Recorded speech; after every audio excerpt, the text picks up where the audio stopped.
వాహనాల టైర్లను కరిగించి వాటి నుంచి ఆయిల్ పౌడర్ తయారు చేసే కంపెనీని తమ గ్రామంలో నిర్మించవద్దని మెదక్ జిల్లా చినశంకరంపేట మండలం కామారం గ్రామస్తులు సర్పంచ్ సుజాత ఆధ్వర్యంలో మెదక్ కలెక్టరేట్లో నిరసన చేసి అదనపు కలెక్టర్ నగేష్ కు వినతి పత్రాన్ని అందజేశారు.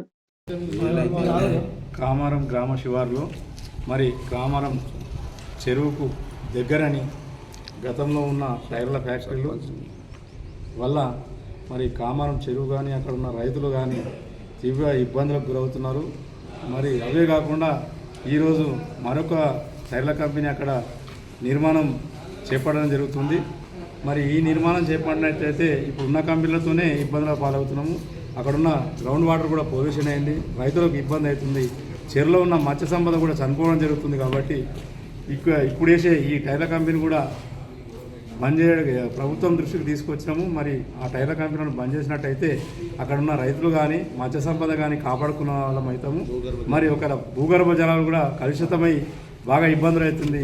ఈ కంపెనీలను బంద్ చేయకపోతే చాలా పెద్ద ఎత్తున ధర్నా చేయడం జరుగుతుంది. మరి ఈ కంపెనీలు నడిచినట్టయితే మేము ఏడాకంటే ఆడదాకా పోయి దాన్ని బంద్ చేయడానికి ఎట్టి పరిస్థితులైనా ఎదుర్కోవడానికి మా కామారం గ్రామస్తులు సిద్ధంగా ఉన్నారని మేము తెలియజేస్తున్నాం. కంపెనీ వల్ల మాకు అందరికి ఇబ్బంది అవుతుంది, చేయాలి అని కోరుకుంటున్నాం. నీళ్ళు పొలాల అక్కడికి పోయి పని చేసుకొని ఉన్నా కానీ తాగని కూడా ఇబ్బంది అవుతుంది, అంత సమ్మర్ వస్తుంది పొలాలలో. గ్రామంలో 103 సర్వే నంబర్లో నూతనంగా టైర్ల కంపెనీ నిర్మిస్తున్నారు. గతంలో నిర్మించిన 2 కంపెనీలతోటి మేము పొల్యూషన్కు తట్టుకోలేక తీవ్ర ఇబ్బందితో గురవుతున్నాము. అక్కడున్న రైతులు పంట పొలాలు మొత్తం ఖరాబ్ అయ్యి చెరువులో చేపలు చనిపోవడం జరుగుతుంది.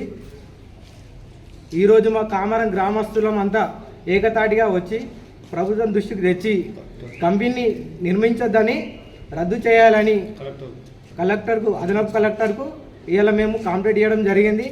దీన్ని ప్రభుత్వం దృష్టిలో పెట్టుకొని ప్రజలకు మేలు చేయాలని, కలుషితమైన కంపెనీలు పర్మిషన్ ఇవ్వద్దని మేము కోరుకుంటున్నాము కామారం గ్రామస్తులంతా. ఒకవేళ అక్కడ నిర్మాణం జరిగితే కామారం గ్రామస్తులందరం కలిసి రాస్తారోకకైనా దేనికైనా సిద్ధంగా మేము ఉన్నామని కామారం గ్రామస్తులం అంతా ఏకదాటిగా చెప్తున్నాము.